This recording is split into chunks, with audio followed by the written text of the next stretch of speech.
Olá, meu nome é Alex Batista e eu vou falar sobre termodinâmica, calor e temperatura em primeiro momento. Em segundo momento eu falarei sobre calorimetria. Certo, quando falamos em calor, logo pensamos em quente ou frio.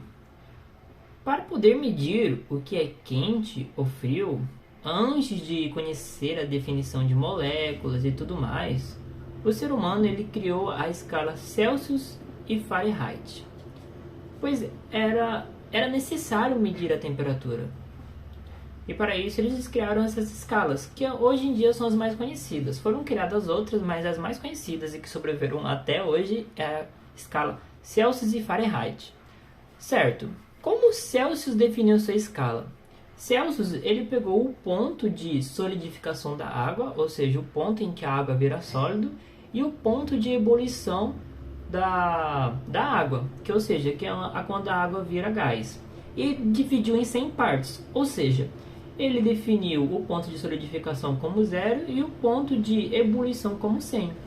E assim ele definiu sua escala de 0 a 100 Celsius, a variação da temperatura. Certo? E Fahrenheit, como ele fez?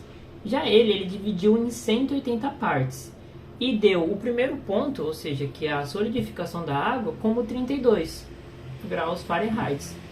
E o ponto de ebulição como 212 graus Fahrenheit. E assim foram criadas essas duas escalas. Beleza, essas duas escalas elas são amplamente utilizadas no cotidiano. Porém, no meio científico, no meio mais profissional, a escala mais utilizada é a escala Kelvin, que ela foi nascida através de um método científico, onde Kelvin, ele, através de um termômetro de gás, onde nele estavam dispostos um gás e um líquido, seja ele mercúrio ou, por exemplo, água, ele pegava esse gás e aquecia. A partir do momento que ele aquecia, havia uma variação na altura dessa coluna aqui. E através dessa coluna, da altura dessa coluna, ele conseguia definir a pressão presente naquele meio. A partir desses dois dados, a temperatura que ele dava para o sistema e a altura com que a coluna variava, ele fez um gráfico. Neste gráfico, ele percebeu que a variação da pressão ela variava e a variação da temperatura ela variava de forma linear conforme a pressão, ou seja, quanto maior a pressão, maior a temperatura. E assim ele disponibilizou de uma reta crescente em ordem linear. Beleza, certo. Então ele pensou, e se essa pressão for a zero, onde teoricamente não existe pressão abaixo de zero? Qual vai ser a minha temperatura? Este foi a pergunta que Kelvin se fez. Qual é a minha temperatura? Se eu for minha pressão descer até zero, qual vai ser minha temperatura? Esta foi a indagação de Kelvin. Então, de forma teórica, ele pensou que a temperatura ela nunca iria atingir abaixo desse ponto, pelo fato de a pressão também nunca ir abaixo desse ponto. Então ele criou uma escala absoluta. Quando ele calculou esse valor teórico, que deu menos 273,15 Kelvin, graus Celsius, ele definiu este ponto aqui como zero absoluto. Ou seja, não existe uma temperatura abaixo dessa. Essa aqui seria o ponto em onde todas as moléculas e os átomos estariam em estado estático, ou seja, não se moveriam nada, não haveria nenhuma energia cinética e nem potencial. Assim, ele definiu este como zero Kelvin, ou seja, o zero absoluto. E a partir disso, essa escala só tende a aumentar. Por exemplo, o grau de solidificação da água seria em 273,15 kelvins. E assim por diante. E assim temos a definição de temperatura, as escalas mais usadas, que são graus Celsius, Fahrenheit e Kelvin, como elas nasceram. E também vamos falar agora sobre a definição de calor, que de forma introdutória colocamos que o calor ele é basicamente o grau de agitação das moléculas. Porém, vou especificar mais o que seria o calor, o que definiria quente ou frio. Certo, dando continuidade. Temos agora o que é temperatura e o que é mais ou menos calor. Como eu tinha dito, calor, temperatura basicamente se referem a grau de agitação das moléculas. Agora vamos nos aprofundar mais, para que a gente possa ir para a calorimetria. Antes de irmos para a calorimetria, devemos entender a lei zero. Vamos nos aprofundar mais quanto a grau de agitação.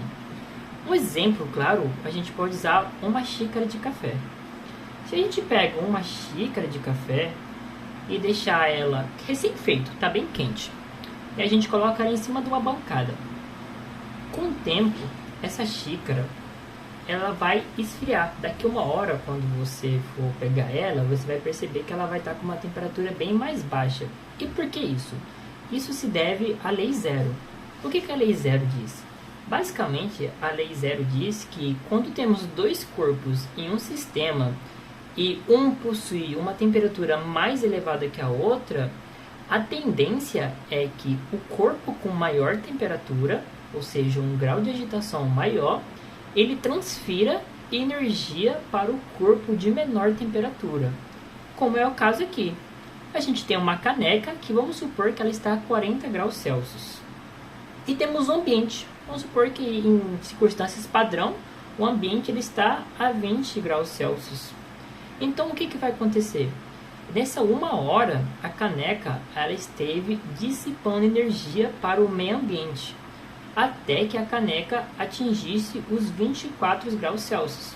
Então daqui uma hora, quando você for pegar a caneca, é muito provável que você pegue uma caneca com uma temperatura de 24 graus Celsius.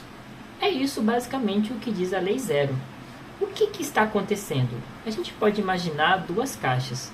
Temos essa caixa aqui na esquerda e a caixa na direita. Vamos supor que aqui está a 40 graus Celsius, com a caneca. E aqui está a 24 graus Celsius, como o meio ambiente. Nesse caso aqui, as moléculas vão estar bem mais agitadas. Por quê? Ela está com um grau de agitação bem maior do que esse daqui. Aqui não, ela já está mais parada, está mais estático, podemos dizer assim. O que acontece se nós removermos essa barreira que separa as duas? Se nós removermos essa barreira, essa molécula começar a se movimentar para cá, correto? Dessa forma, começarão a se bater umas nas outras, até que eles fiquem na mesma velocidade. Ou seja, todas essas moléculas aqui, todos esses fragmentos, eles vão estar na mesma velocidade de agitação, podemos dizer assim. Então, quando eles chegam à mesma velocidade de agitação, mesmo grau de agitação, eles chegam no que chamamos de equilíbrio. Então, basicamente, é isso o que quer dizer a lei zero. Quando temos dois corpos em sistemas ou mais corpos, a tendência é que eles troquem energia até que todos aqueles corpos do sistema atinjam a mesma temperatura, ou seja, a temperatura de equilíbrio. Lembrando que o corpo com maior temperatura, ele sempre vai passar energia de forma espontânea para o corpo de menor temperatura, de forma que os dois atinjam um equilíbrio térmico. Podemos representar isso, por exemplo, numa tabela. Vai haver um momento, esse aqui é o corpo de maior temperatura, aqui é os graus. Com o passar do tempo, um gráfico seria representado assim, onde essa reta representa o equilíbrio térmico. Certo, temos calor introduzido, temos temperatura introduzida. Agora, com essas três ideias de calor, temperatura e lei zero, podemos começar a introduzir agora a calorimetria.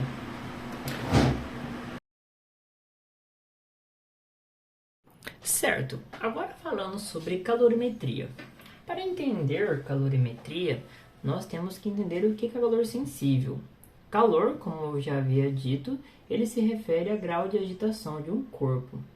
Porém, de forma mais informal, O calor, ele pode se dizer quanto de energia um corpo possui para ela estar àquela determinada temperatura. Então vamos lá. Se a gente tem uma água a 5 graus, ela necessita de uma dada quantidade de energia, de uma dada quantidade de calor para passar para 6 graus. Ou para passar de 5 graus para 4 graus, ela precisa ceder uma quantidade de calor ou de energia. Então o calor sensível é o quê? É o calor cedido ou recebido por um corpo para variar 1 grau de temperatura.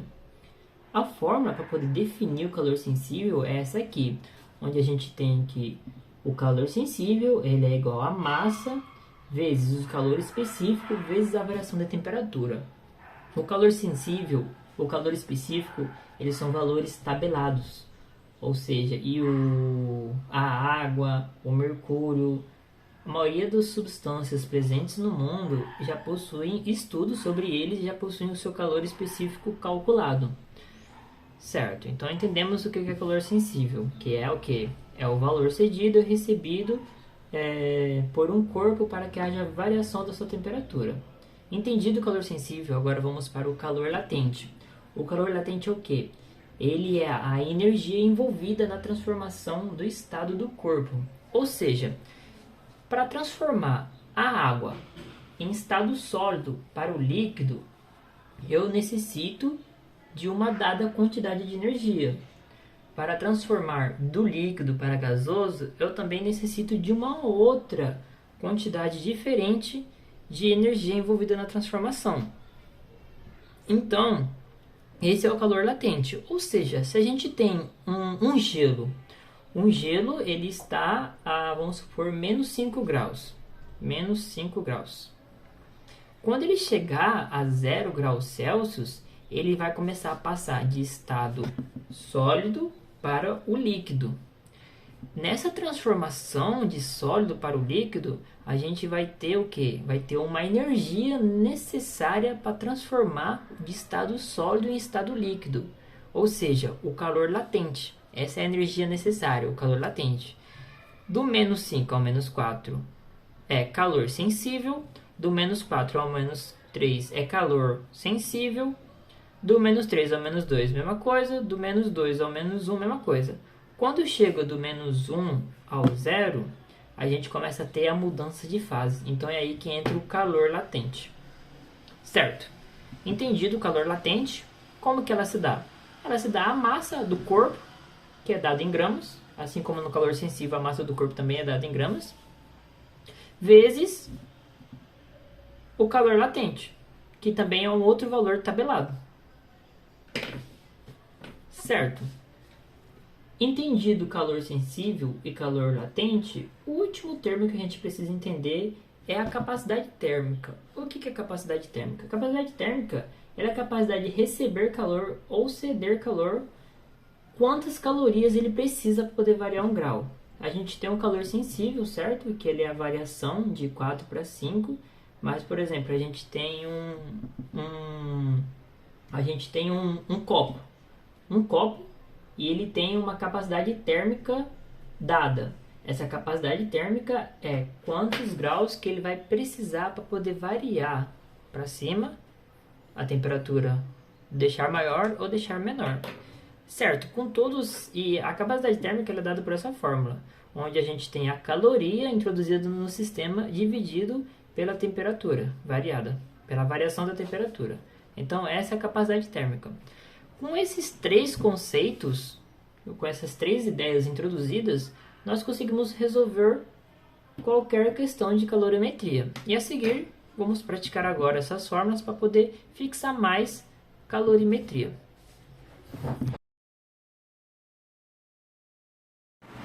Certo, vamos começar praticando com uma questão de calorimetria, onde ele envolve apenas calor sensível. Segue a questão. Você projetou uma casa solar que contém 1,1 vezes 10 a quinta quilogramas, certo? De concreto. O calor específico é aproximadamente igual a 1 kJ por quilograma por Kelvin. quanto calor é liberado pelo concreto à noite, quando ele resfria de 25 a 20 graus. Aqui não existe troca de fase, porque está de 25 graus Celsius a 20 graus Celsius. Ou seja, o nosso ΔH, temos a temperatura inicial de 25 graus Celsius e a nossa temperatura final de 20 graus Celsius. Então, o nosso delta temperatura ele é igual a menos 5 graus Celsius.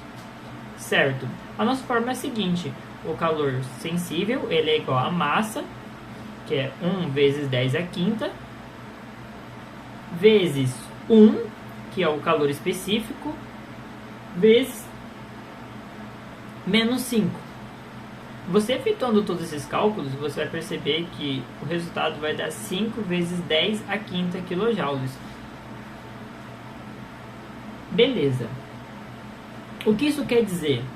Que de 25 graus para 20 graus Celsius, houve uma liberação de 5 vezes 10 à quinta kJ. Simples e prático. É assim que a gente resolve essa questão de calor sensível.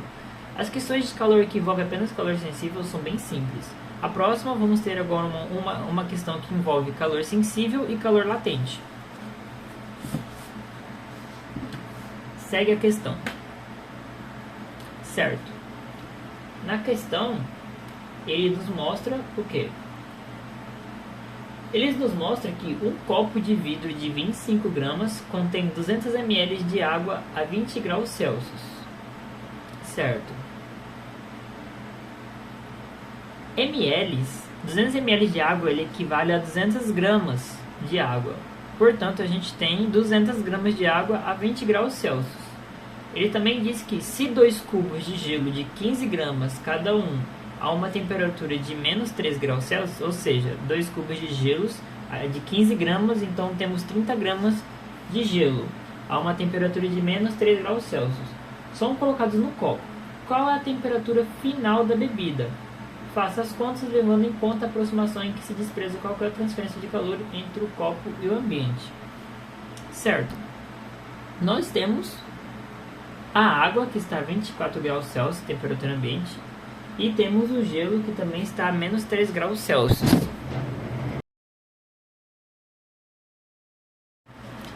Para começar essa questão, a gente devemos primeiro fazer uma análise de mais ou menos qual seria a média da temperatura que iria chegar nesse sistema, em casos ideais onde não existisse o valor latente.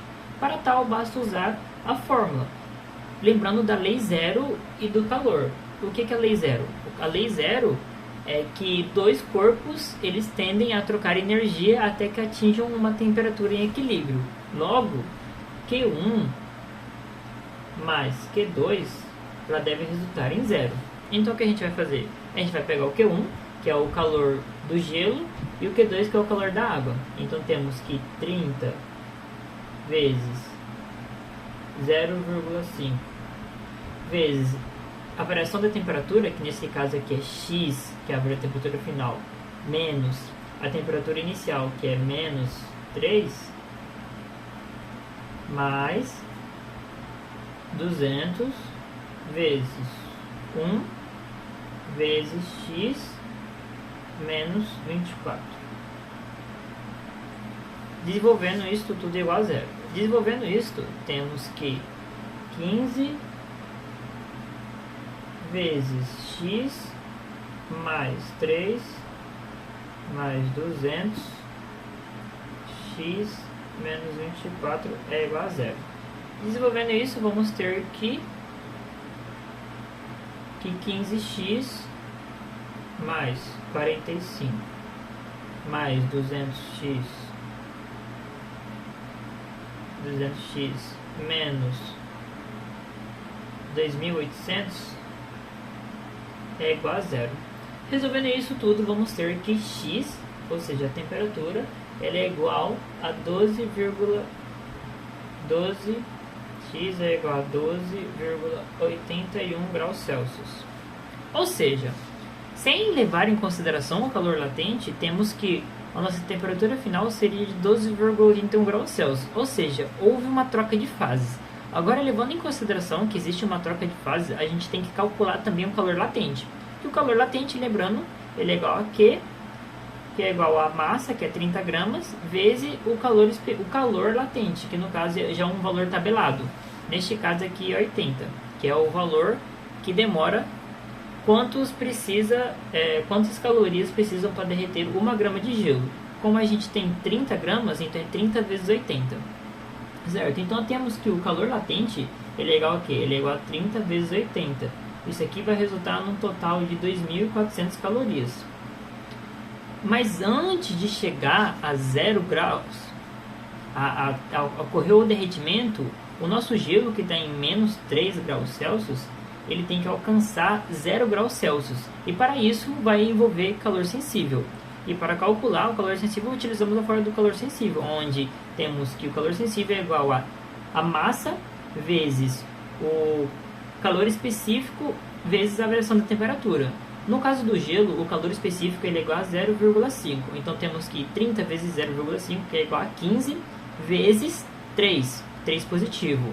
Ou seja, temos que o calor necessário para o gelo de menos 3 graus atingir 0 graus Celsius é de 45 cauls. Certo, então temos que até o ponto de menos 3 graus Celsius, até o derretimento total do gelo, temos um total de 2.445 calorias. Agora basta jogar de novo na fórmula Q1 mais Q2, onde agora vai ser o calor total, que nós já temos aqui, 2.445 mais Q1 mais Q2, que é igual a 0. Neste caso, o Q1 ele vai ser o quê? Ele vai ser os nossos gelos, que agora eles são 30 gramas de água a 0 graus Celsius, mais a temperatura, mais as informações que nós temos da água, que é 200 gramas de água a 24 graus Celsius. Então vamos ter o quê?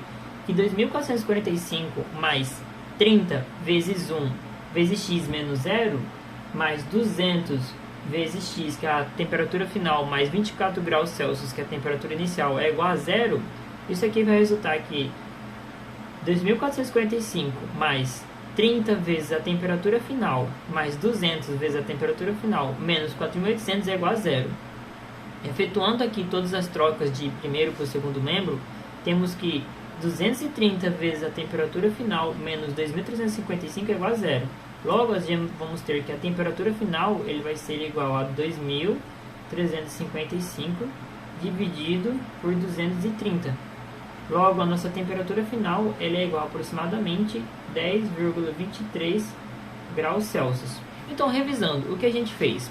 Primeiro, a gente descobriu quanta caloria está envolvida para o derretimento total do gelo, de menos 3 a 0 graus o derretimento, que foi 2.445 calorias. Depois calculamos o calor sensível, que a água demorou, depois de atingido 0 graus Celsius de água, total derretimento, vamos ter 30 gramas de água a 0 graus Celsius, e também vamos ter as informações da água que a gente já tinha, que era 200 gramas de água a 24 graus Celsius. Vamos jogar todas essas informações na fórmula e atingir o equilíbrio, ou seja, igualar a 0.